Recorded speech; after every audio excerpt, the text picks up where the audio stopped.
মাসখানেক ধরে গ্যাস সংকটে সারা দেশ। গত বৃহস্পতিবার থেকে পরিস্থিতি কিছুটা স্বাভাবিক হলেও এলএনজি সরবরাহ কমে যাওয়াতে আবারও সংকট তীব্র হয়েছে।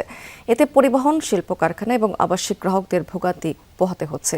চট্টগ্রাম, গাজীপুর, নারায়ণগঞ্জ সহ বিভিন্ন স্থানে ফিলিং স্টেশনগুলোতে ঘন্টার পর ঘন্টা অপেক্ষা করেও মিলছে না কাঙ্ক্ষিত পরিমাণ গ্যাস।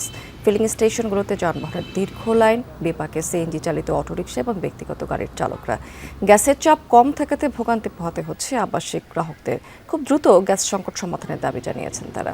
প্রভাব পড়েছে শিল্প খাতেও। অনেক শিল্প প্রতিষ্ঠান স্বাভাবিক সক্ষমতায় উৎপাদন চালাতে পারছে না। বিপাকে পড়েছেন সেক্ষেত্রে ব্যবসায়ীরা। কালকে 11:30 বাজে আমরা পাম্পে আছি, পুরোটা দিন গেছে গা, পুরোটা রাত গেছে গা, এখনো আছি, এখনো গ্যাস পাইনি।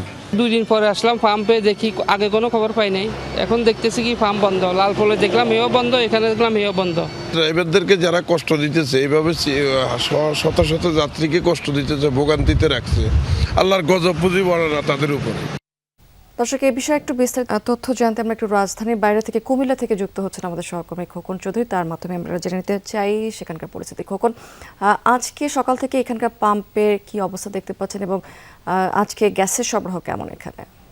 স্মৃতি, গ্যাসের কথা যদি বলি, আসলে গত 2 দিন ধরেই কিন্তু কুমিল্লায় যে তীব্র আকার ধারণ করেছে গ্যাস সংকট। আমি এখন রয়েছি ঢাকা চট্টগ্রাম মহাসড়কেরই একটি ফিলিং স্টেশনে। এখানে কিন্তু অনেকেই রাত থেকেই কিন্তু দীর্ঘ লাইনে দাঁড়িয়েছেন। এখন পর্যন্ত কিন্তু গ্যাসের যে সন্ধান সেটি মিলেনি, অর্থাৎ এখানে গ্যাসের যে চাপ সেটি কিন্তু প্রয়োজনের তুলনায় অত্যন্ত কম, ফলে থেমে থেমে কিন্তু গ্যাস দেওয়া হচ্ছে। কুমিল্লায় প্রায় 40টি সিএনজি ফিলিং স্টেশন রয়েছে কিন্তু ঢাকা চট্টগ্রাম মহাসড়কের এই এলাকায়। তবে বেশিরভাগই সিএনজি ফিলিং স্টেশনগুলো বন্ধ, যা 2-1টির মধ্যে দেওয়া হচ্ছে সেখানে দীর্ঘ লাইন এবং পর্যাপ্ত চাপ না থাকায় কিন্তু অনেক দুর্ভোগে পড়তে হচ্ছে যাত্রী এবং চালকদের। অনেকের সঙ্গে আমরা চালকদের সঙ্গে কথা বলেছি যে তারা বলেছেন অনেক সিএনজি পাম্প ঘুরে কিন্তু যেখানে পাওয়া যাচ্ছে সেখানে গিয়ে তাদেরকে দীর্ঘ ঘন্টার পর ঘন্টা অপেক্ষা করতে হচ্ছে এবং এই যে চাপ কমে যাওয়ার ফলে কিন্তু তাদের একটি চরম ভোগান্তির মধ্যে পড়তে হচ্ছে। বিশেষ করে যে যাত্রীবাহী বাস রয়েছে কিংবা যে যাত্রীবাহী ছোট ছোট পরিবহনগুলো রয়েছে তারা কিন্তু আসলে চরম দুর্ভোগের মধ্যে পড়েছেন।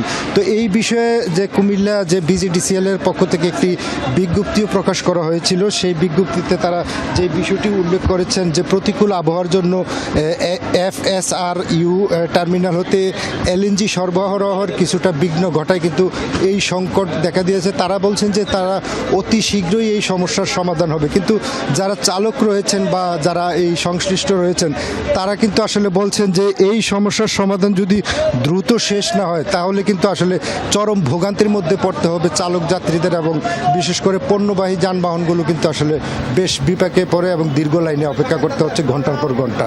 স্মৃতি, নিঃসন্দেহে ভোগান্তি অনেক বেড়েছে। অনেক ধন্যবাদ খোকন আপনাকে।